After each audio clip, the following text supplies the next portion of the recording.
প্রিয় দর্শক, আপনাদের সামনে এমন দুটো ব্যক্তিকে নিয়ে আসবো তোমরা দেখে তোমাদের চোখে পানি রাখতে পারবে না। তারা কোথা থেকে এসছে জানিনি। হ্যাঁ, তারা এতিম, চাই কোনো রাস্তা ফাস্তা গুলিয়ে গেছে। তো আপনাদের সামনে ওই দুটো ব্যক্তির সামনে নিয়ে যাব, আপনারা দেখবেন। হ্যাঁ, কোথা থেকে এসছে জানিনি, দুটো কালো কালো লোক আছে। হ্যাঁ, এখন তাদের কাছে নিয়ে যাচ্ছি, চলুন তাদের থেকে শোনা যাবে। আপনারা কোথা থেকে এসছেন?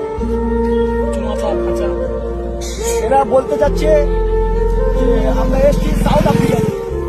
হ্যাঁ, তারপরে এদের জিজ্ঞেস করা যাক কি কি খেয়েছে না খেয়েছে, সেই ব্যবস্থা আমাদের করে দেওয়া হবে। আমাদের এমপি সাহেব আছে এখানে, দেখছি কি করে। এরা বলতে চাচ্ছে যে আমরা 5 দিন ধরে কিছু খেয়ে নিই। হ্যাঁ, শুনে খুব মায়া লাগছে দোস্ত, কি বলবো। তো এদের জন্য কিছু ব্যবস্থা করে দেওয়া যাক। হ্যাঁ, চলো, আমাদের কিছু খাবার নিয়ে আসা হয়েছে, আমরা জানিনি কিন্তু কিছু খাবার নিয়ে এসছি। তো চলুন দিন দাদা। থ্যাংক ইউ বলছে, থ্যাংক ইউ। ঠিক আছে, আপনারা দেখতে পাচ্ছেন তো এগুলো